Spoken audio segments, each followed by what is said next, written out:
आज हम शुरू करते हैं binary file, how to read and write in binary file. तो स्टार्ट करने से पहले मैंने बहुत एक सिंपल सा लॉजिक लिया हुआ है। देखो, मैंने यहाँ पे एक बिन नाम की टेक्स्ट फाइल बनाई। ये नोटपैड की फाइल है, आप जानते हैं, तो ये टेक्स्ट फाइल है। लेकिन इसके अंदर जो मैंने कंटेंट लिखा हुआ है, 1 और 0 की कॉम्बिनेशन से कोई नंबर लिखा। इसकी वैल्यू अभी मुझे भी नहीं पता है, क्योंकि मैंने रैंडमली 1 और 0 की कॉम्बिनेशन बना के टोटल 16, ठीक है, 16 बिट्स जो है वो मैंने इसमें लिख दिए हैं। तो ये टोटल 16 बिट्स हैं, कहने का मीनिंग है 2 बाइट है ये, जिसमें 8 कैरेक्टर का एक सेट बनता है। पाइथन में 0 से स्टार्ट कोई भी नंबर होता है तो वो बाइनरी नंबर ट्रीट किया जाता है। अब मैंने यहाँ पे कोडिंग की, ठीक है, ये मैंने कोडिंग की और यहाँ पे मैंने ये किया bin.txt RB लगाने से आपको पता है कि ये बाइनरी मोड में खुल गई। अगर मैं इसको सिंपली टेक्स्ट मोड में खोलता हूँ, इसके अंदर है 0 से स्टार्ट हुआ है, डाटा वो नंबर ही है, ठीक है, बट उसको मैं यहाँ पे इंटीजर में कन्वर्ट कर रहा हूँ, कि यहाँ हेक्सा में कन्वर्ट कर रहा हूँ, यहाँ कैरेक्टर में कन्वर्ट कर रहा हूँ और यहाँ पे मैं इसको प्रिंट कर रहा हूँ। पहले मैं इसको सिंपली टेक्स्ट मोड में खोल के बताता हूँ, तो आपको लग जाएगा पता कि टेक्स्ट मोड में खोलने से क्या यहाँ पे हो रहा है। ठीक है, ठीक है, ये देखिए यहाँ पे जो है वो कोई भी साइन नहीं है, ये सिंपल टेक्स्ट बता रहा है कि ये नॉर्मल टेक्स्ट है, यहाँ पे बी मोड नहीं है। अब यहाँ पे देखो, अब मैं यहाँ पे बी लगा देता हूँ, ठीक है, और अभी सिंपली क्या हुआ देखो कि ये देखो यहाँ पे बी प्रोसीड हो गया, ठीक है। तो ये मीन्स बाइनरी डाटा जो है वो ये मेरा ओपन हुआ है, ठीक है।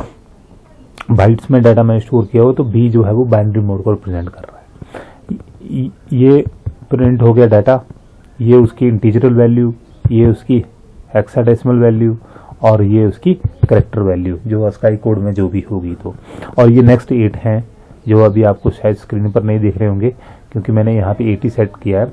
फर्स्ट 8 मैंने यहाँ पे रीड किए। अब यहाँ पे क्या होंगे, ये फर्स्ट 8 कैरेक्टर्स, इसके लिए ये कैरेक्टर ही होंगे जब ये पढ़ेगा, तो क्योंकि रीड फंक्शन 1 बाय 1 पढ़ेगा। लेकिन जब ये बाइनरी मोड पढ़ेगा तो इसका मीनिंग है कि ये फर्स्ट 8 बिट्स को पढ़ रहा है, ठीक है। जब बी मोड में लगाया तो ये फर्स्ट 8 बिट्स को पढ़ रहा है और 1 बाइट बन गया, वो प्रिंट हो गया, ठीक है। उसको इंटीजर में कन्वर्ट कर दिया, हेक्सा में कर दिया और कैरेक्टर में कन्वर्ट कर दिया।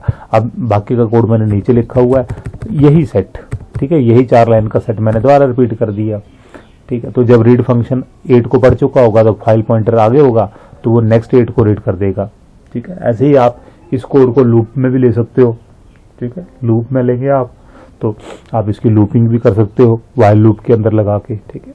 तो ये एक सिंपल सा प्रोग्राम हुआ हमारा, जिसमें मैंने एक टेक्स्ट फाइल के अंदर, एक txt फाइल के अंदर मैंने 1 और 0 की कॉम्बिनेशन से कुछ डाटा स्टोर किया हुआ है और उनकी वैल्यू जो है मुझे प्रोग्राम की कोडिंग करने के बाद पता चली। अब मैं एक दूसरा प्रोग्राम लेता हूं जिसमें मैंने एक दूसरी बाइनरी फाइल को कॉपी किया हुआ है। अब टेक्स्ट फाइल जो होती हैं वो नॉर्मली डाटा जो होता है वो टेक्स्ट में रखती है, उनको इजीली पढ़ा जा सकता है प्रोग्राम के थ्रू भी और डायरेक्ट भी ओपन किया जा सकता है। लेकिन जो बाइनरी एक्सटेंशंस बाइनरी फाइल होती हैं, ठीक है, उनका एक्सटेंशन हम .bin भी रख सकते हैं, .bin, .dat, .jpg, ठीक है। मतलब जो जैसे PDF फाइल्स हैं, पिक्चर फाइल्स हैं, मूवी फाइल्स हैं, ऑडियो फाइल्स हैं, ये सारी बाइनरी मोड में स्टोर होती हैं। इनके कंटेंट को हम डायरेक्टली नहीं दे सकते, किसी न किसी सॉफ्टवेयर के थ्रू हमें रीड और राइट इन ऑपरेशंस को करना पड़ेगा, ठीक है। So text files contains normal characters, can be easily open and read, whereas binary files contains records in the form of bytes, means in binary forms, that is understood by machine only, computer only। तो उनको अगर हमें करना भी है तो हमें coding करनी पड़ेगी। ये मैं प्रोग्राम बताता हूँ आपको, ठीक है। तो अब यहाँ पे देखो आप, मैंने ये JPG एक मैंने पिक्चर फाइल को रीड किया है, RB read in binary mode. फिर मैंने क्या किया, एक फाइल और लगाई और उसको राइट किया है WB, ठीक है। ये राइट बाइनरी मोड है, रीड बाइनरी मोड है और ये राइट बाइनरी मोड है। दो ऑब्जेक्ट लगाए मैंने FF और TF। नेक्स्ट लाइन में क्या किया मैंने ff.read डाटा।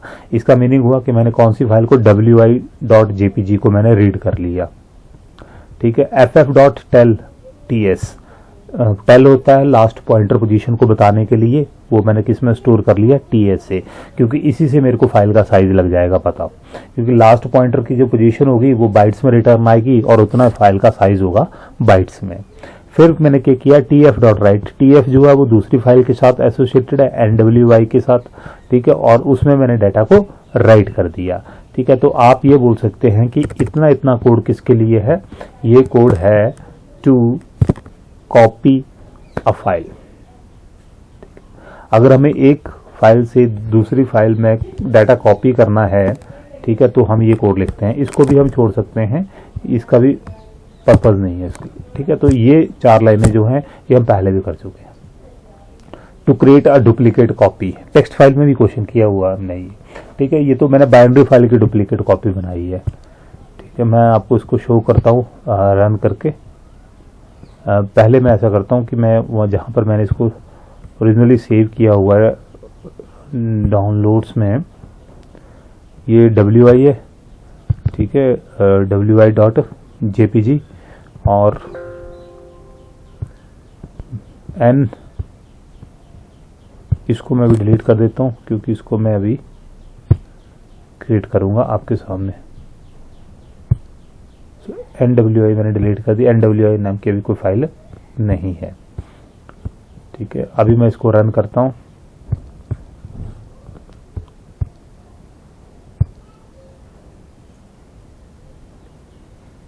ओह, ये कम्प्लीटली रन होगी क्योंकि फाइल को मैं पढ़ भी रहा हूँ और इसमें अजीब गरीब कैरेक्टर आपको देखेंगे और ये रुकेगी भी नहीं, because it contains more than 2 lakh bytes, 2,86,000 something bytes are there.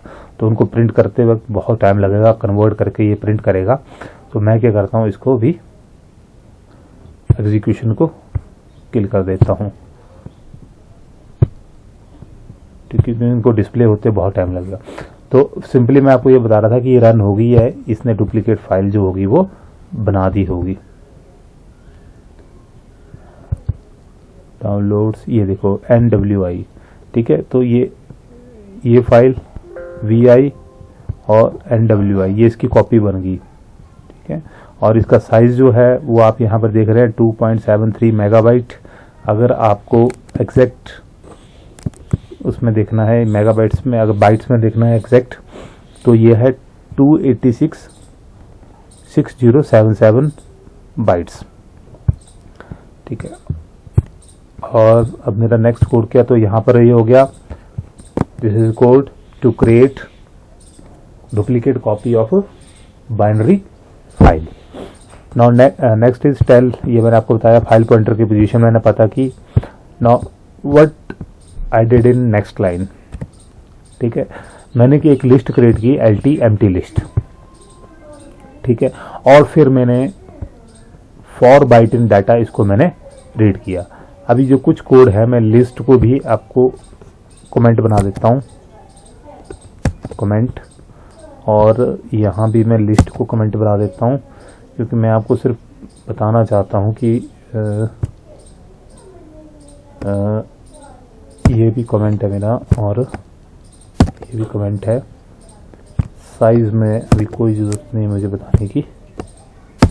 ठीक है, सिंपली मैं ये लाइन्स आपको बताता हूँ। ठीक है, तो अभी आप इस लाइन को भूल जाओ। So for byte in data, for byte in data print bin byte. Now run. ये देखिए, ये बाइनरी में मेरा डाटा जो हो रहा है वो प्रिंट हो रहा है। तो ये 2,86,000 टाइम्स ये अपीयर होगी, तो मुझे ये रोकनी ही पड़ेगी जब तक। ठीक है, हाँ, यहाँ पे आप देख सकते हैं ये उसकी जो पिक्चर बनी है वो इतने बाइट से बनी है। किस बाइट की कुछ वैल्यू है, किस, ठीक है, और कुछ बाइट की कुछ वैल्यू है। अगर इसको मेरे को आपको वैसे बताना है तो वैसे कर सकता हूँ, एंड ठीक है, और ये सेव, ठीक है, यहाँ से आप देख सकते हैं। तो ये इसकी मेरी जो पिक्चर है उसका डाटा ये है, ठीक है। तो इतने सारे बाइट्स से जो है वो पिक्चर मेरी बनी हुई है। हर के साथ आप देख रहे हैं 0B मैं इसको किल करता हूँ तभी रुकेगा ये देखिए 0B हर के साथ लगा हुआ है, ठीक है। तो 0B लगता है आपका बाइनरी नंबर के लिए। जो भी आपका बाइनरी नंबर 0B से जो भी नंबर स्टार्ट होगा वो बाइनरी नंबर होगा, ठीक है। तो अब मैंने यहाँ पे किया गया, देखो डाटा में मेरा सारा डाटा है, लेकिन उसको नॉर्मली ऐसे प्रिंट नहीं कर सकता क्योंकि ये बाइनरी डाटा है। तो मैंने क्या किया, बाइनरी डाटा है और ये जेपीजी फाइल है, ये तो नेचुरली किसमें होगा, ये बाइट्स में होगा, ठीक है। तो बाइट्स मेरे ऐसे डायरेक्ट प्रिंट नहीं हो सकते, तो मैंने उसको लूपिंग लगाई फॉर बाइट इन डाटा, ठीक है। पूरे डाटा सॉरी पूरे डाटा में मेरे जो बाइट बाय बाइट मैं डिस्प्ले कर रहा हूं, तो फॉर लूप लगाया मैंने, for byte in data print byte bin, ठीक है। अब मैंने बाइट को बाइनरी में कन्वर्ट कर लिया।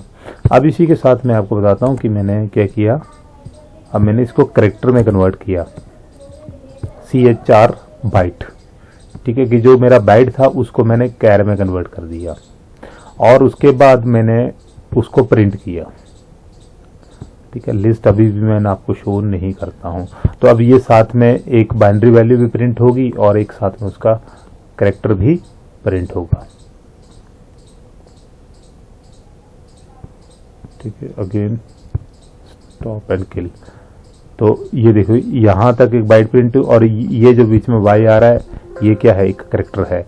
इसी तरह एक कैरेक्टर ये है, ये फिर अगेन कैरेक्टर है, ये भी कैरेक्टर है, ये भी कैरेक्टर है, ठीक है। तो ये स्टार कैरेक्टर है, फिर ये कैरेक्टर है। तो पहले उसकी पोजीशन आ रही है और फिर उसका कैरेक्टर आ रहा है, ठीक है। जहां पर कैरेक्टर मिसिंग है मीन्स वो ब्लैंक स्पेस कैरेक्टर है, ठीक है। आप ये देख सकते हैं, अगर आप यहाँ पे कैरेक्टर नहीं आया तो मीन्स ये ब्लैंक स्पेस जो है वो अपीयर हुआ है, ठीक है। ये देखिए यहाँ भी ब्लैंक स्पेस अपीयर हुआ, यहाँ भी ब्लैंक स्पेस अपीयर हुआ। अगेन मुझे ये किल करना पड़ेगा,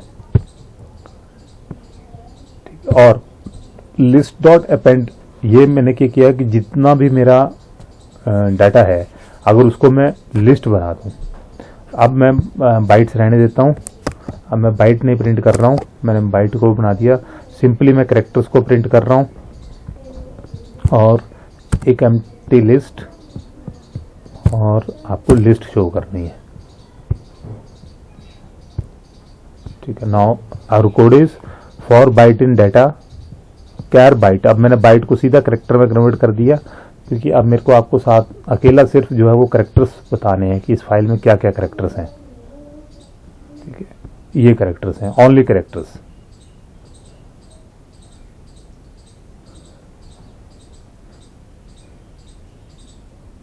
स्लो थोड़े ये इसलिए प्रिंट होंगे कि क्योंकि कन्वर्शन टाइप में ही लेंगे ये, ठीक है। कि जो बाइट है जेपीजी से बनी है, जिन बाइट से बनी है, ये उसको कन्वर्ट करके भी लेगा, इसको रीड भी कर रहा है और ये कन्वर्ट भी कर रहा है। तो यहाँ पे आप देख सकते हैं कि मैंने एक पिक्चर की डिटेल पता कर ली बिना उसको देखे, उसके प्रॉपर्टीज को चेक किए, और मुझे ये बता रहा है कि ये माइक्रोमैक्स Q39 मॉडल कैमरा से खींची गई पिक्चर है ये,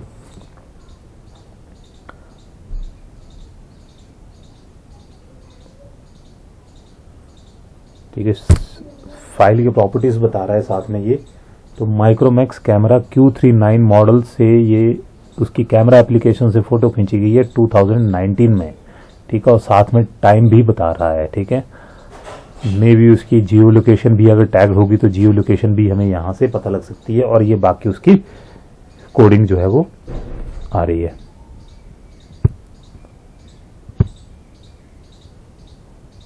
ठीक है। तो आज इस प्रोग्राम को मैं इतना ही रखता हूँ और ये साइज आपको बता देता हूँ। तो लिस्ट का साइज भी उतना ही होगा जितना फाइल का साइज होगा, लेकिन इसके लिए मुझे ये एम्प्टी करने पड़ेंगे, ठीक है।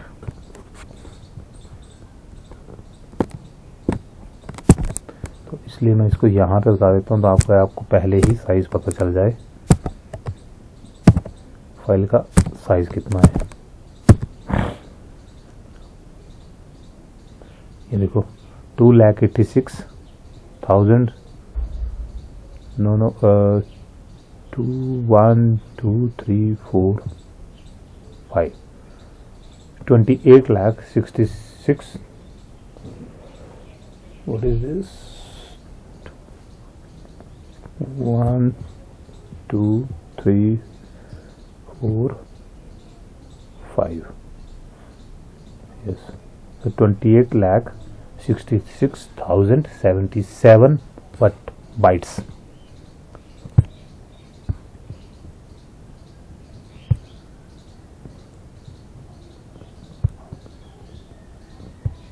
तो ये तो थोड़ा सा बाइनरी फाइल के इंट्रोडक्शन के लिए। हम जो है वो बाइनरी फाइल में नॉर्मली जो दूसरा हमारा रिकॉर्ड टाइप का डाटा होगा हम उनके साथ काम करेंगे, और जो मेन सिलेबस है वो है हमारा डंप और लोड फंक्शंस, जो मैंने आपको उस पीपीटी में दिए थे। एक पीपीटी आज मैं और आपको रिवाइज करवाऊंगा।